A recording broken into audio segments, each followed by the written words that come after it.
Royal Guard denied boarding first class, until he made one call that shut down the entire airline. That uniform is just theatrical costume, sir. Economy class is more appropriate for your budget.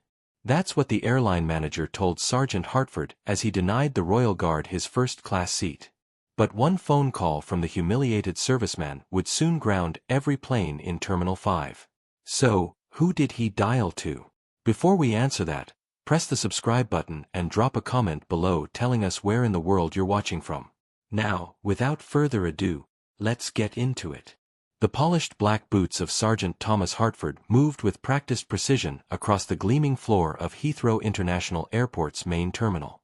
His scarlet tunic and navy trousers stood in stark contrast to the casual attire of travelers rushing past, his bare skin cap adding nearly a foot to his already impressive height. Every eye in the vicinity turned to watch as he passed. The unmistakable uniform of the Queen's Royal Guard commanding attention without a single word. Hartford maintained perfect posture, his white-gloved hands carrying a single leather travel bag. His face remained impassive despite the stares and occasional whispers that followed him. 15 years of standing guard at Buckingham Palace had taught him to ignore distractions. Whether they were tourists waving cameras in his face or businessmen casting sidelong glances at what they clearly considered a theatrical costume rather than one of the nation's most prestigious uniforms. He was traveling to Edinburgh on official duty, a ceremonial guard exchange between royal residences that happened quarterly. Normally such travel would be coordinated through military transport, but an urgent schedule change had necessitated booking a commercial flight. His commanding officer had arranged first-class accommodation due to the last-minute nature of the trip and the importance of his arrival in proper condition. Hartford approached the first-class check-in counter, standing patiently in line behind a businessman engrossed in his phone. When his turn came, he stepped forward with the same disciplined movement that characterized his every action. "Good morning," he said, his voice carrying the quiet authority developed through years of command. "Sergeant Thomas Hartford, Queen's Guard. I have a first-class reservation on the 10:40 to Edinburgh." He placed his military ID, passport, and ticket confirmation on the counter with precise alignment. The counter agent, Rebecca Norton, according to her name badge, looked up and froze momentarily at the sight of the full ceremonial uniform before her.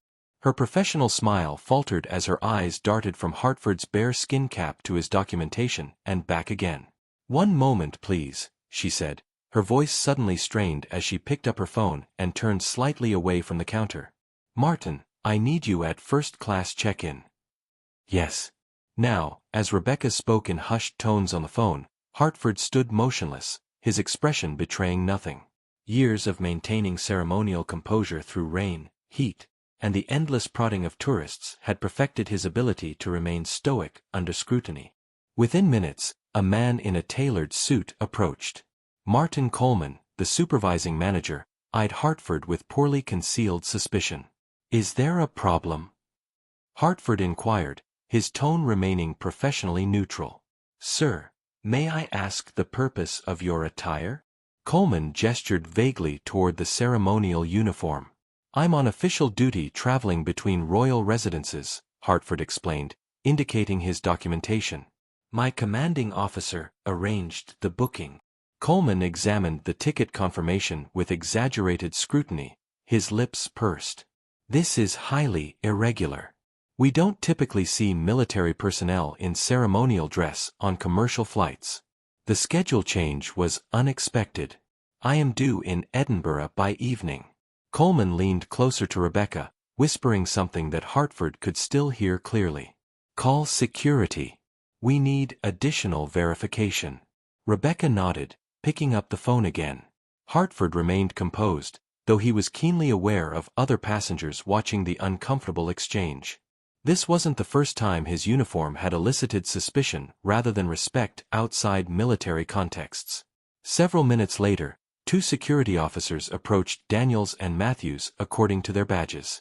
Unlike Coleman, Officer Daniels immediately straightened his posture slightly upon seeing Hartford, a subtle gesture of respect that didn't go unnoticed. "Sir," Daniels addressed Hartford, his tone professional, but apologetic. "I'm sorry for the inconvenience, but we've been asked to verify your documentation." Of course, Hartford replied calmly. I understand protocol must be followed, Coleman interjected. We need to verify that this uniform is authorized. There have been incidents of unauthorized individuals wearing ceremonial outfits. I can assure you, Hartford began, but Coleman cut him off. Security will need to confirm your identity and authorization to travel in this manner, Coleman stated firmly. Please step aside. Hartford noted the discomfort on Officer Daniels' face as he gestured toward a more private screening area. This way, Sergeant, Daniels said quietly. As they moved away from the counter, Hartford caught a hushed exchange between Daniels and Matthews. This is ridiculous, Matthews muttered. My brother served with the Royal Artillery. You don't question a guard like this. I know, Daniels replied under his breath. But orders are orders. In the private screening area, Officer Daniels conducted the identity verification with evident reluctance. He carefully checked Hartford's military ID against his passport and ticket information. Everything appears in order, Sergeant, Daniels stated, returning the documents. I apologize for the inconvenience. No apology necessary, Hartford replied, his tone even. Security measures exist for good reason. Before they could conclude, Coleman entered the room, his expression still skeptical. Have we confirmed this individual's identity? He asked as though Hartford weren't present. Yes, sir, Matthews responded. His documentation is legitimate. Military ID confirms he's Sergeant Thomas Hartford of the Queen's Guard, traveling on official orders.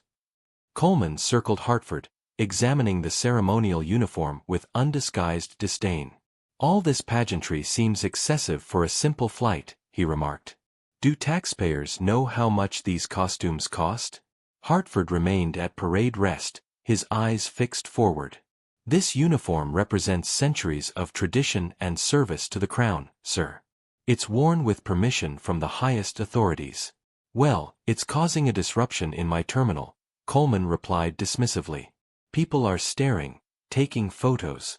It's a security concern. Back at the counter, Coleman reviewed Hartford's ticket information with Rebecca, while a small audience of travelers watched with increasing interest. The manager's demeanor had shifted from cautious to openly hostile, perhaps emboldened by his position of authority.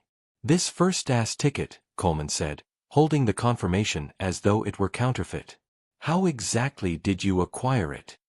As I explained earlier, my commanding officer arranged it. Hartford replied evenly. And you expect us to believe the military regularly books first-class tickets for its personnel? Coleman's tone was dripping with skepticism. These seats cost upwards of 400 M. Hartford maintained his composure. Due to the urgent nature of the reassignment and the ceremonial requirements of my position, yes, the Crown does occasionally authorize appropriate accommodations. A woman in line behind them spoke up. For heaven's sake, he's a royal guard. Why are you treating him like a criminal? Coleman turned briefly.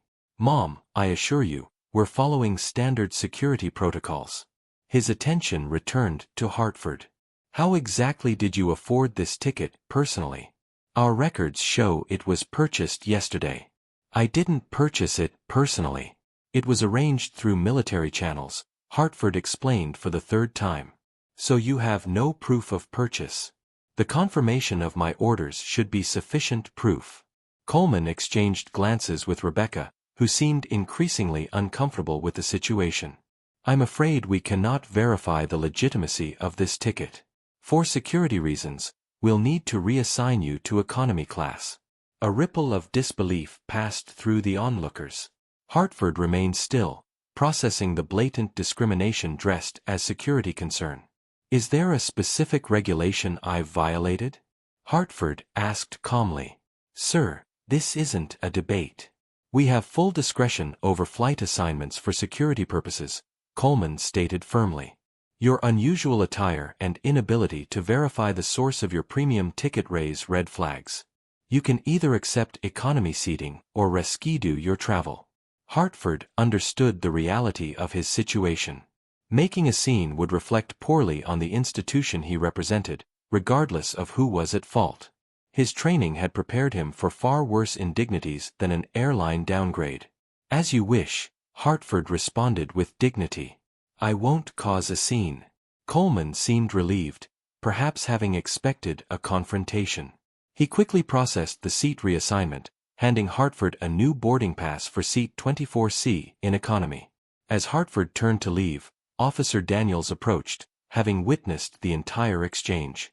"Sergeant, I want to apologize," he said quietly. "This isn't right." "Thank you, officer," Hartford replied, "but some battles aren't worth fighting."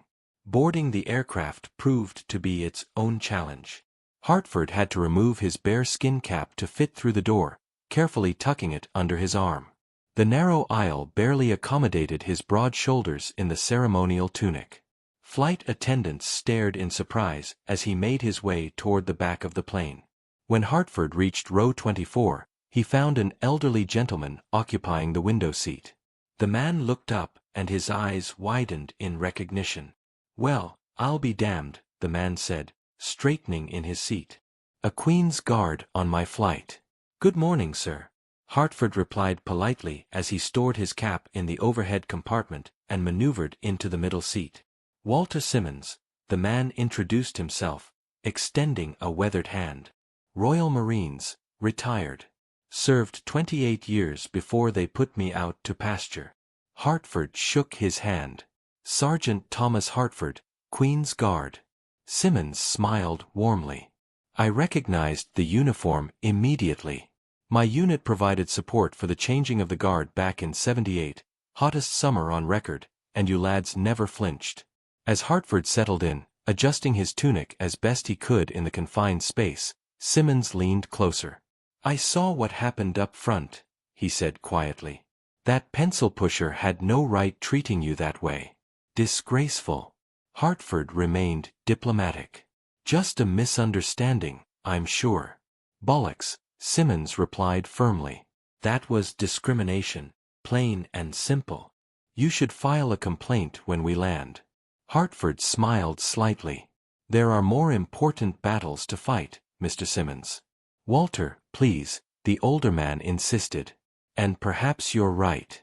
Still, in my day, there was more respect for the uniform." Their conversation continued as the remaining passengers boarded, with Walter sharing stories from his service days and Hartford listening with genuine interest. Several passengers in nearby seats had begun eavesdropping, clearly intrigued by the uniformed guardsman and the veteran's animated recollections. 30 minutes into the flight, Hartford and Walter were discussing the rigorous selection process for the Queen's Guard when a sudden commotion erupted several rows behind them. A flight attendant's voice cut through the ambient noise of the cabin. "Is there a doctor on board? We need medical assistance immediately." Hartford turned to see a flight attendant leaning over a passenger who appeared to have collapsed in the aisle. Without hesitation, he unbuckled his seat belt and stood. "Excuse me," he said to Walter, who quickly moved his legs to allow Hartford to pass. Hartford moved swiftly toward the scene, his ceremonial uniform drawing all eyes as he approached the stricken passenger. A middle-aged man, lying motionless on the floor, while a panicked woman, presumably his wife, clutched his hand.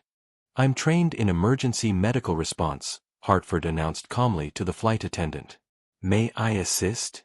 The flight attendant, her name tag reading Sarah, looked up with evident relief. "Yes, please. He just collapsed without warning." Hartford knelt beside the man, immediately checking for a pulse. Finding none, his training took over. "No pulse," he stated clearly. "I'm initiating CPR. Please notify the captain that we have a passenger in cardiac arrest." With practiced precision, Hartford repositioned the man flat on his back and began chest compressions. The ceremonial tunic restricted his movement somewhat, but he worked through the limitation, counting rhythm under his breath. 1, 2, 3, 4. The cabin had gone completely silent except for Hartford's steady counting and the sound of compressions. Passengers watched wide-eyed as the Royal Guard, who many had dismissed as merely ceremonial, demonstrated life-saving medical skills with professional composure. When Sarah returned with the AED, Hartford quickly attached the pads to the man's chest while maintaining his professional demeanor. The machine analyzed the heart rhythm, then advised a shock. Hartford ensured everyone was clear before delivering it. After another cycle of CPR, Hartford checked for a pulse again. This time he felt a faint but definite beat beneath his fingers. "I have a pulse," he announced, the relief in the cabin palpable. "Weak but present. Keep the AED attached and monitor closely." The captain's voice came over the intercom, confirming they were making an emergency landing at the nearest suitable airport. Meanwhile, Hartford continued monitoring the man's vital signs, his ceremonial uniform now slightly disheveled from the exertion of CPR, but his professional demeanor unwaveringly intact. "Ladies and gentlemen, this is your captain speaking." The intercom crackled to life. "We're making an emergency landing at Newcastle International Airport. Please remain seated with your seat belts fastened. Cabin crew, prepare for landing."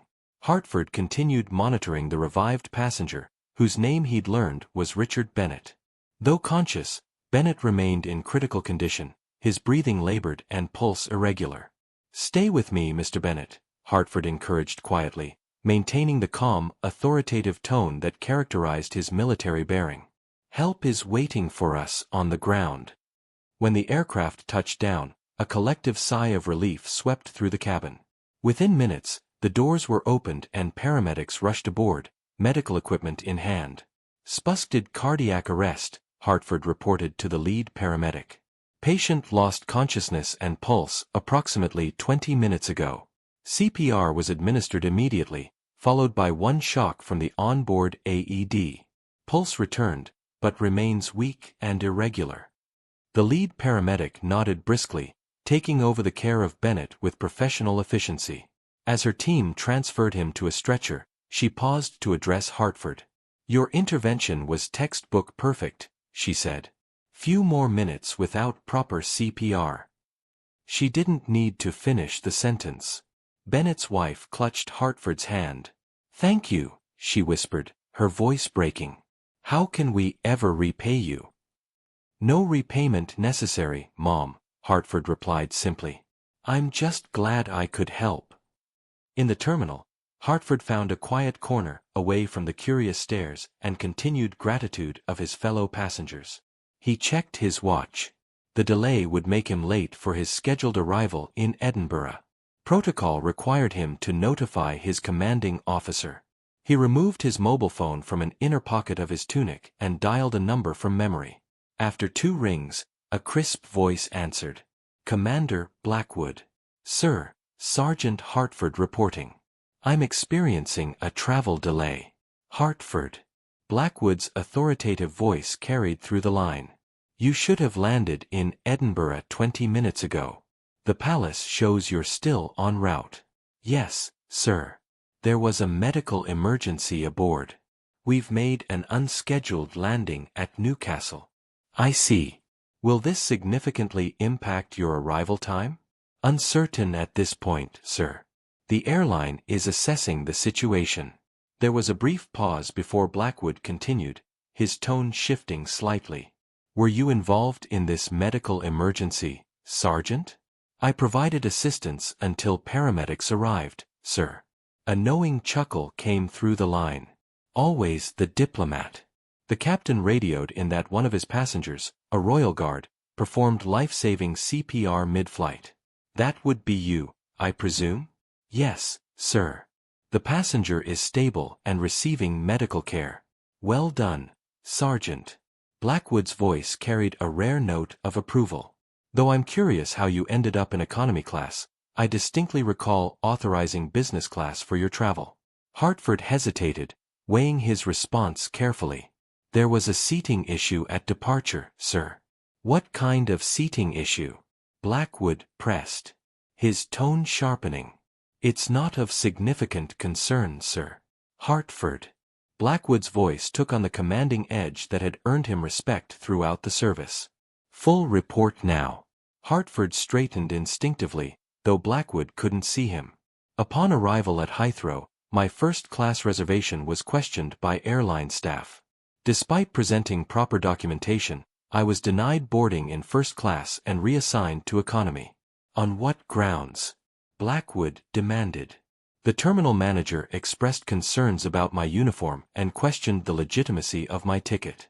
Are you telling me? Blackwood's voice had dropped dangerously low. That you were discriminated against because you were in ceremonial dress. There seemed to be skepticism about whether a serviceman would be authorized for premium seating, sir, and you accepted this treatment. There was no mistaking the displeasure in his commander's voice. I deemed it inappropriate to create a scene, sir. The uniform represents something larger than any personal indignity. A long silence followed, during which Hartford could almost picture Blackwood's tightening expression, a look that had made new recruits tremble. Your restraint is commendable, Sergeant, Blackwood finally said, his calm tone belying the anger Hartford could detect beneath the surface. However, this isn't simply about personal dignity. It's about respect for the institution you represent. Yes, sir. Which airline? British Airways, sir. Terminal 5 at Heathrow. Names of those involved. Hartford provided the details without hesitation, including Coleman's full name and position. I see, Blackwood replied, his voice now coldly professional. Carry on with your journey to Edinburgh when the aircraft is cleared. I'll handle this situation personally. Back at Heathrow, Martin Coleman was reviewing passenger manifests when his office phone rang. The caller ID displayed executive management, making him straighten immediately. Coleman speaking, he answered professionally. Martin, this is William Chambers, Director of Operations.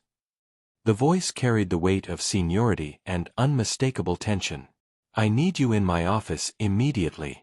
Terminal 5 operations for British Airways are temporarily suspended. Suspended? Coleman repeated incredulously. On what grounds? Just get to my office now.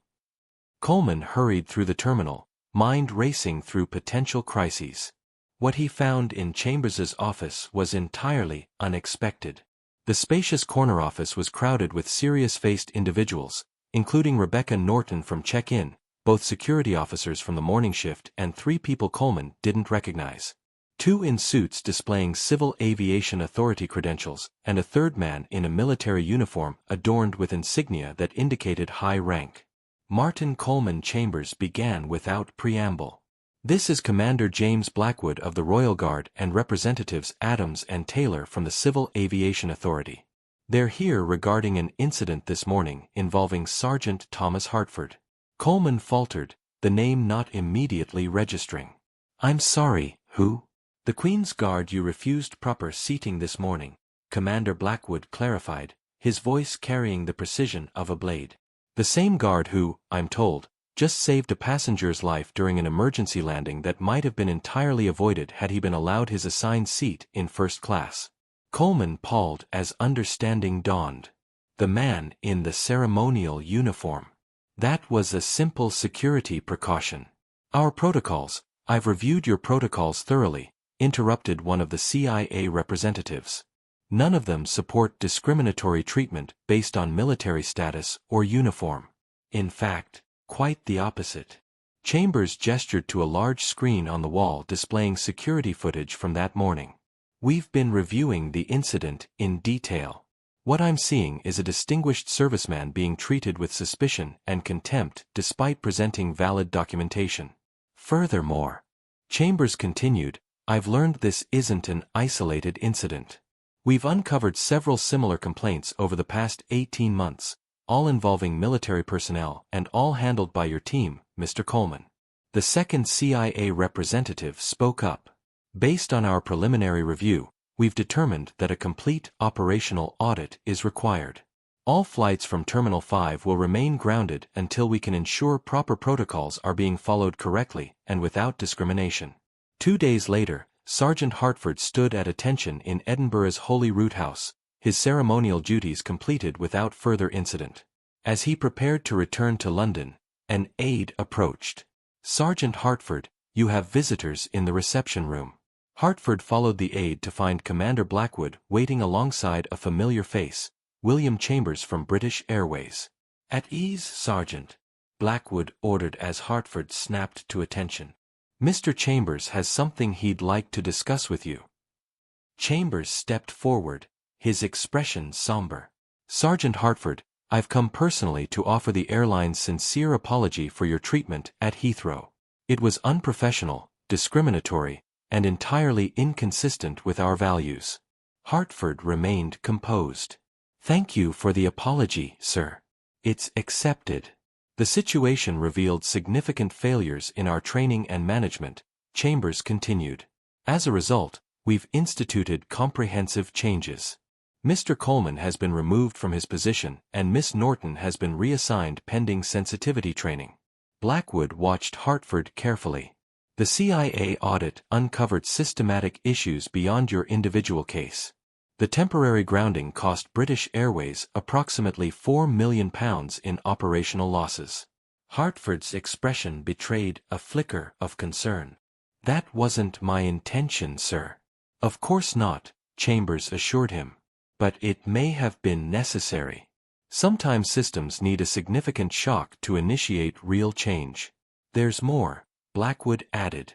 Mr. Bennett, the passenger whose life you saved has made a full recovery.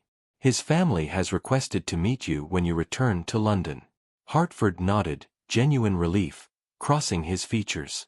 That's excellent news, sir. Chambers cleared his throat. Sergeant, there's something else I'd like to discuss. The incident has prompted us to develop a new protocol for military personnel traveling on official duty.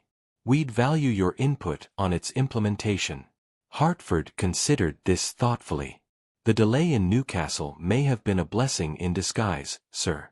Had I been in first class, I might not have been in position to help Mr. Bennett when he needed it. Sometimes we're exactly where we need to be, even when it's not where we planned, Hartford replied simply. Have you ever been judged unfairly based on your appearance? How do you handle situations where you're disrespected? Do you stand firm like our Royal Guard or address it differently? Share your experiences in the comments below. We'd love to hear your perspective on this story. If you enjoyed this video, hit that subscribe button and bell icon so you never miss our daily uploads. Found this story inspiring?